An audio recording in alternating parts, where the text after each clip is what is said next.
थारूहरूले मधेसी कोटा र जनजाति कोटाबाट परीक्षामा भाग लिन पाउनु हुने छैन।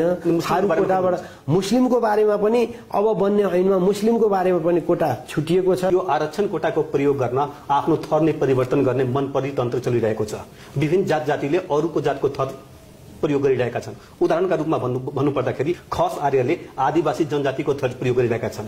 6 मुस्लिम 6 थारू तर मधेसी कोटाको प्रयोग गरिरहेका छन्। यो खिचडी पकाएको जस्तै भएन?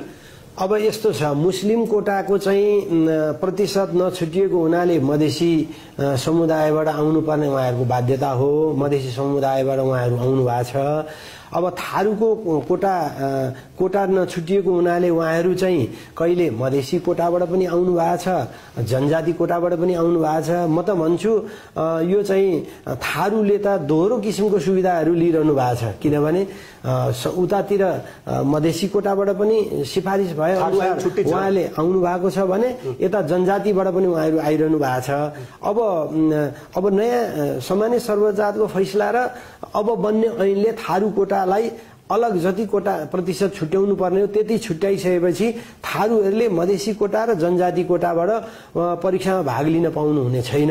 थारू कोटाबाट मुस्लिमको बारेमा पनि अब बन्ने ऐनमा मुस्लिमको बारेमा पनि कोटा छुटिएको छ। 4% छुट्याउने भनेको छ हैन। अब अहिलेसम्मको ड्राफ्टमा त्यो कुरा छ।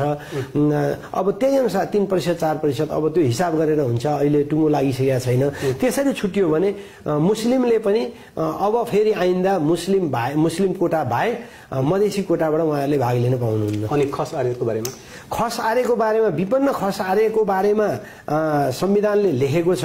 अब विपन्न खस आर्यको बारेमा पनि नेपाल सरकारले कति प्रतिशत कसरी छुट्याउने हो, विपन्नताको मापन आधार के हो, त्यो कुराको विश्लेषण गरेर आवश्यक व्यवस्था गर्छ होला भन्ने मलाई विश्वास छ। तपाईले अर्को प्रश्न चाहिँ लोकसेवा आयोगमा दिने दरखास्तमा चाहिँ बारम्बार आफ्नो थर परिवर्तन गर्ने, झुक्क्याएर थर परिवर्तित गराउने, विवाह पछिको परिवर्तित थरलाई आरक्षण कोटामा प्रयोग गर्ने प्रवृत्ति बढेको बढी छ। यो त बाघको छालामा स्यालको रजाइ जस्तै भएन? अब यसमा चाहिँ के छ भने तपाईले भनेजस्तो कतिपय व्यक्तिहरूले एक भन्दा बढी कोटामा परीक्षा दिने सम्भावना छ। दुर्गम क्षेत्रको दलित महिला जो अपाङ्ग हुनुहुन्छ भने, दुर्गम क्षेत्रको दलित महिला जो अपाङ्ग हुनुहुन्छ भने उहाँले 6 ठाउँमा जात दिन पाउनु हुने भयो हैन। एउटा कुरा त्यो छँदैछ। अर्को कुरा जो गैर दलित हुनुहुन्छ, दलितसँग बिहा गर्नुभयो भने त्यो दलित कोटाबाट पनि उहाँले जात दिन पाइरहनु भएको छ। जो चाहिँ दलित हुनुहुन्छ गैर दलितसँग बिहा गर्नुभयो भने ओरिजिन दलितमा भावनाले दलित कोटाबाट पनि जाँच दिइरहनु भएको छ। त्यसो भएको हुनाले यसमा यो यही गर्ने भन्ने कुरा संविधान ऐन कानूनले स्पष्ट नगरुन्जेल जहाँ दुविधा रहन्छ त्यहाँ दुविधा रहेको विषयमा चाहिँ जनताले सुविधाको उपयोग गर्छ। त्यो सुविधाको उपयोग गर्ने कुरालाई नियन्त्रण नगरुन्जेलसम्म, ऐन कानूनले नियन्त्रण नगरुन्जेलसम्म यो हामीले नियन्त्रण गर्न सक्ने स्थिति हुँदैन। सरकारले आरक्षण कोटाको न पुनरावलोकन गर्न पाएको छ, न निजामती ऐनलाई परिमार्जन गर्न पाएको छ, न उक्त ऐनलाई प्रतिस्थापन गर्ने संघीय निजामती ऐन ल्याउन पाएको छ। यत्रो भद्रगोल छ यहाँ। हामी नेपाली जनता लोक सेवा आयोगले लिने परीक्षालाई समावेशी चाहिँ कुन आधारले मान्ने?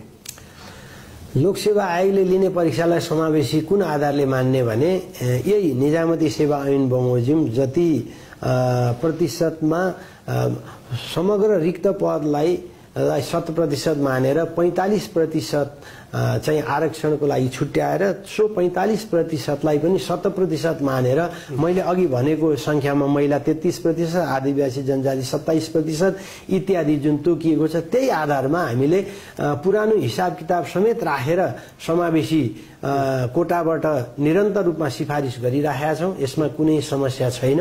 समस्या कहाँनेरि छ भने यो चाहिँ अलिकति वर्गीय हिसाबमा गर्नुपर्नेमा जातीय हिसाबमा छ भन्ने कुरा गुनासोहरू आइरहेको छ। एउटै व्यक्तिले पटक पटक समावेशिताको सुविधा लिइरहेको छ र अरु चाहिँ संविधानले समावेशीमा स्वीकार गर्नुपर्ने, अपलिफ्ट गर्नुपर्ने समुदाय व्यक्तिहरूलाई पनि संविधानले आइडेन्टिफाई चाहिँ गरेको, तर निजामती सेवा ऐन नियमले चाहिँ त्यसलाई कोटा नछुट्याएको हुनाले त्यो पनि गर्नुपर्ने पनि आवश्यकता सम्मानित सर्वोच्च अदालतको फैसला बमोजिम पनि रहेको छ। हुनाले चाहिँ अब फेरि त्यही समावेशी समूहलाई नै बढुवाको लागि चाहिँ अरूभन्दा 1 वर्ष घटीमा बढुवामा भाग लिन पाउने पनि थप सुविधा पनि दिएको हुनाले दोहोरो तेह्रो सुविधा चाहिँ समावेशी समूहले केही समूहले र केही व्यक्तिहरूले पाइरहेको हुनाले त्यो चाहिँ संविधानको मर्म र भावना अनुरूप नभएर यसमा पुनरावलोकन हुनुपर्छ भनेर सम्मानित सर्वोच्च अदालतले पनि नेपाल सरकार र लोकसेवा आयोगलाई परामर्श जारी गरेको।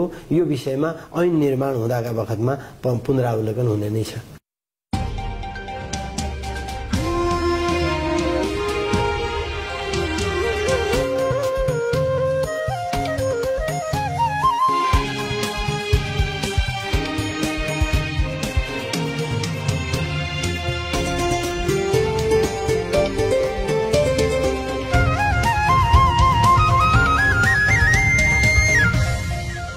मिथिला नेपाल टेलिभिजन सबैको लागि सधैँको लागि।